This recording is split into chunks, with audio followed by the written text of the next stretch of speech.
Hello there, everyone, and welcome to this year in review diatribe kind of thing I'm going to try here. This is a thing that in years gone by I've predominantly written as a way of kind of conceptualizing my thoughts, but I found, I've done several videos this year already, so why not? Why book the trend at this point? Do you know what I mean? And I kind of wanted to, in possibly the loosest way possible, have a chat and think about it and sort of ruminate and reflect on what I've learned this year. It's been a wild one, to say the very least, and indeed actually the most. 2024 has been turbulent in both the good and the bad way. There's no real kind of chronology to this or any kind of real rhyme or reason to what I want to actually say, but it just felt imperative to say something, Obviously, if you haven't seen it yet, the final episode of Psyched to be with you, Psyched to be with you, closed captions, thank you, went out December of this year with myself as the guest and my good friend Beth Thomas as host, which was really great. I really appreciated that. And that kind of does capture a lot of what I wanted to say, but also I felt missed out some of the most important bits, which is why I'm here right now. It's difficult to truly envisage, I think, the amount of growth that has taken place within myself this year, in a very kind of general content warning for all things mental health and grief and whatnot. Just as always, resources down below, takethis.org/resources.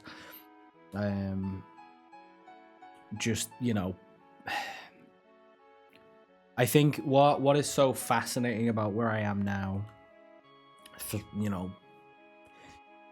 days away from leaving my home in Liverpool and starting a new journey in the new year, to really look back on all of the things that have happened that I didn't plan for, some good, some less good. And I think it's important to kind of really take this opportunity to reflect. And I think, let's talk facts, things that actually happened.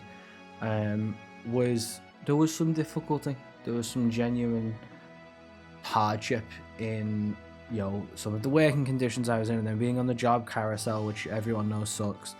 And then I experienced the breakup of my long-term, long-distance relationship, and then I went through a really rough, depressive episode, and those things kind of Jeremy buried me a little bit, as you might imagine. But, what I think I can really take away from those experiences is that I've continued to persist through them. And things really did take a turn. I was very much sat and hunkered down and prepared to really go in another direction, right? I was like, right, let's just do what we need to do. We will finish this PhD. We will then look at, selling my house and then look at my career prospects. Like, let's not worry about it. And life had other plans. So we roll with it. That's what we do. And it's weird to say that I think the series of events that has led to me really being able to do a lot more work on myself, and I think has genuinely kind of impacted my worldview, feel very strange. It feels cliche, if not rude, to say that were it not for going through a kind of breakup, I don't think I would have made a lot of the decisions I have since then. And I do believe that those decisions are for the better. Now, you could argue that's just me trying to take a silver lining from a not so great situation. The other argument is that you could say, well, actually, it took a big event to lead to some growth, and therefore it's beneficial. And that's how we should look at it. That is a perspective that you can take however you prefer, and one that will go down in the history books, and that's all that really matters about it. But I think one thing I will say is that I can officially seems a weird way to say it, but one of the things that I have learned is that my perspective, I think, on the world has changed. The world is a horrible, horrible place in the majority, filled with people riddled with self-interest and a desire for power and control. And it reminds me how incredibly fortunate I am to know so many good people that don't buy into that ethos, that care about each other and their communities and, you know, the people around them. And there's very little that we can do on a broader geopolitical scale as one person. That's why we need to come together. However, we do have a much stronger sphere of influence on the people directly around us. And I think that's something that we really would do well to remember when we can. And know that that is where we can actively change things.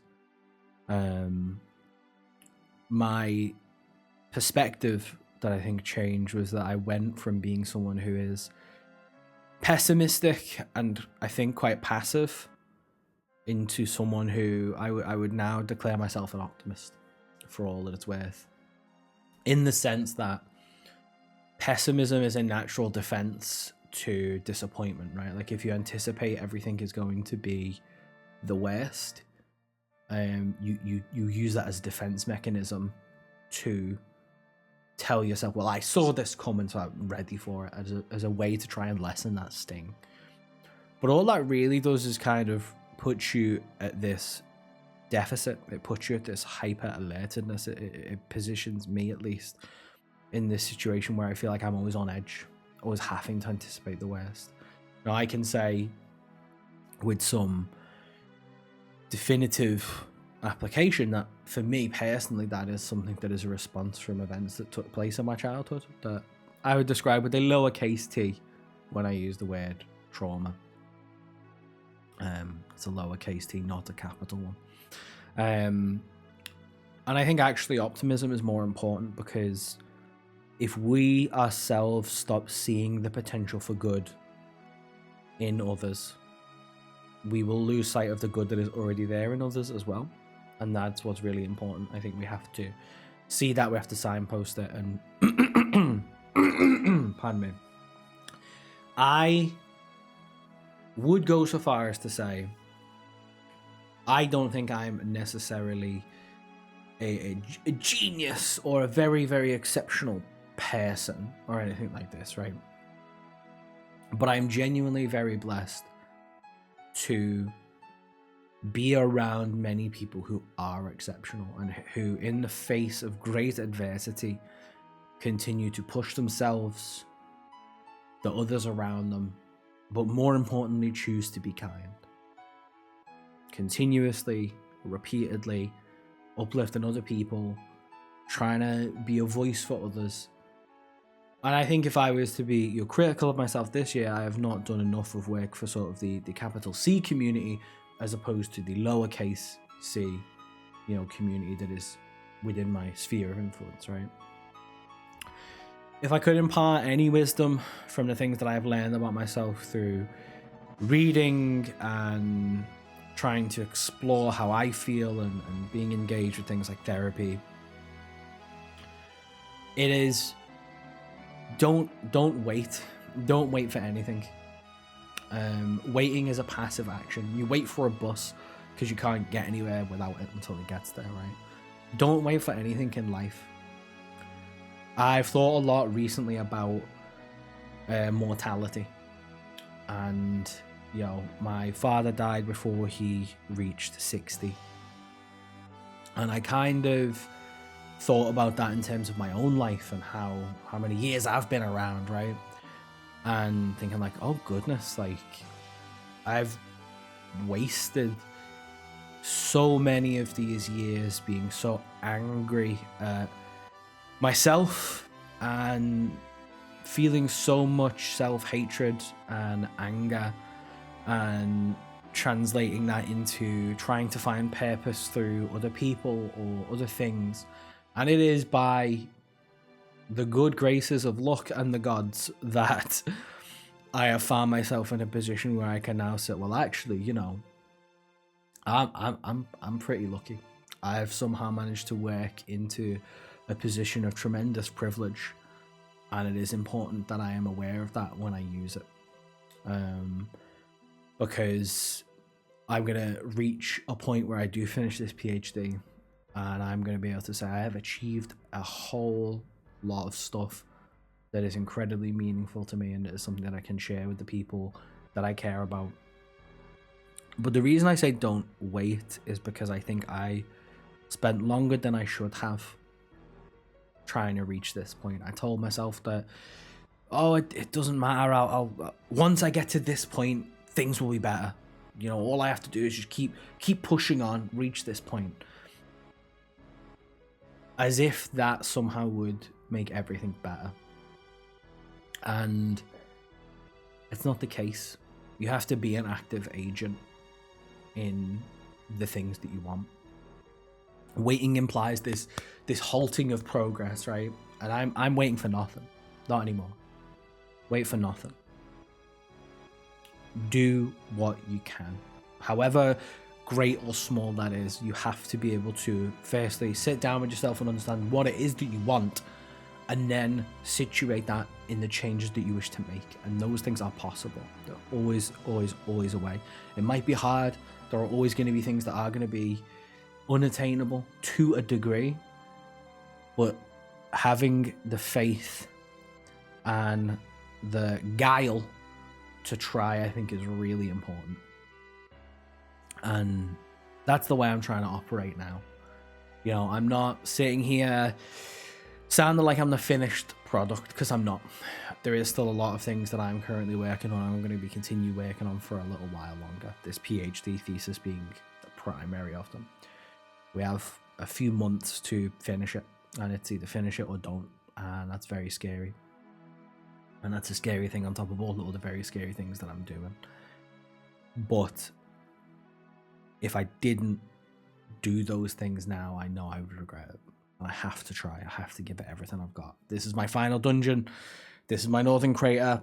This is it. All the knowledge and all the side questing and all the things that I've done come down to this. One last push. One final boss battle gauntlet. And then the rest of the game opens up. Because the brilliant thing and the tremendous privilege, I think, for me is, as difficult as all this is, my supervisor described it as a roller coaster. They are not wrong. This is just the start. This is just the start of all the other amazing things I know I'm going to have the chance to do. And that, again, is a privilege. I'm very, very, very aware of that. But all I can do is try. And this is all very rambly and all very gibberishy. I've been guilty of trying to do too much in the hope that doing something would be enough. Would kind of fix this thing. And in actual fact, there is no external way of doing that. It's the internalized things that matter the most. And that is something that only I, and in my case, hopefully a trained professional, can help sort. I'm reminded of a few pieces of wisdom friends have shared with me this year, one of which is that there's no optimal way to spend time with people that you care about, which I think is tremendously true. Spend time with them, enjoy it. Don't not. It's the people that matter the most. In all the journeys that we go on in life, it's the people that you share it with that matter. Because at the end of the day, when all the trophies are in the cabinet, it's the people that helped you attain them that are more important than the things themselves. For me, anyway. The other line that sticks out a friend shared. It's from a song. I can't remember the actual song at present, but the good die young and the great change the course of history. And I've ruminated on this a lot because, well, firstly, when is young? That's a very pertinent question. Secondly, what does it mean to change the course of history? And obviously I can take my academic stance and say, well, history is just what's recorded by the victors, you know? In this very kind of, haha, look at me and my clever words. But in actual fact, I think the thing that sticks out for me is every life is just a series of choices that you make, right? Some you have very little decision in, some you have more. And actually, it's about thinking of the times where we maybe can have those moments of impact and those moments that really might be changing of history for individuals that I think are really important. And that's why I think I try to be really guided by doing the right thing. Is very cliche, because what is the right thing? That's an internal moral compass thing that only you know. But I try always to do that. And I'm very lucky to be able to say that in my life, the things that I carry as the most heavy regrets are few, and the times when I feel like I've truly let down people are countable on one hand. And that is very, very lucky, and I'm very, very fortunate in that. Not everything has always gone right, even in my pursuit of trying to do the right thing, quote unquote. But I can at least say that I was doing what I thought was best, what my heart told me was the right thing to do. Another friend of mine, they say this to their kids, but it's like, do what makes your heart happy. And that is a tremendously good piece of advice. Tremendously good. Because if you can't attune to yourself and listen to the things that you want, how will you know where to go? And again, as someone who has been very happy to kind of just go with the flow, let other people make the big choices, you know, don't worry about it. It's not that that is an impossible path, it is just maybe not the most fulfilling one. This year has been wild. It has not turned out to be the year that I thought it was going to be. 2025 is also going to look very different. But just because things are going to look different does not mean it's going to be bad. There'll be great times, there will be rough times. Things are going to be tough between now and that next deep breath I get when I can really take a step back and enjoy all the things that I've done. But I say this to anyone who's watched this far: you're doing fantastically well to get this far, because I chat a lot of mints. I'm joking. You're doing great. And I wish you all the best for the next year. It's going to be tough, but I'm really looking forward to making one of these next year when I can really, really say we did some good stuff. And I'm very, very excited about that. I just have a feeling that things are going to be pretty big. And I'm really, really excited about that. As I say, it's very scary, but we've just got to try. We've just got to try. Anywho, this is me. This has been the kind of year in review. Let's do some tawdry things to wrap up. Albums of the year: Wild Godna Came to Bad Seeds, Mountainhead, Everything, Rise and Fall of a Midwest Princess, Chapel Rowan, Petals for Armor, Hayley Williams, and of course Mahash Mashana, Father John Misty. Games, I don't even think have I played 5 different games this year. I'm literally like, Final Fantasy Rebirth is obviously my game of the year in terms of just what I loved playing this year. Miami Lane, that was great. Played that recently. Sword of Convalaria, that was very good. It's a gacha game, but it was genuinely very, very fun. What else did I play? I played Final Fantasy 16 this year. That was good. Didn't quite finish the playthrough because of life, but that was good. Oh, what else? Did I play anything else? Oh, Disco Elysium. I played that. That was tremendously good. That was great stuff. I don't really feel like I've done anything else. It's been a very strange year in that sense, but I'm here for it. There we go. We had some numerical scores for things. that's a thing you do in a review video, right? I'll catch you all on the flip side next time. I want to thank, really quickly, everyone who has been involved on this journey. It's been chaotic, it's been wild.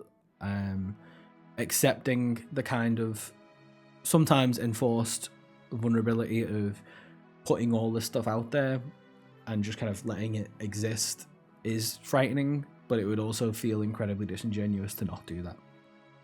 I feel that I am getting back to being the best version of myself, and I have a really clear and detailed plan of how to continue to improve and do that. And I'm really, really excited for what comes next, and I hope you are as well. But until then, as we always say on this channel, look after your mind, body, and soul. Until next time, bye-bye.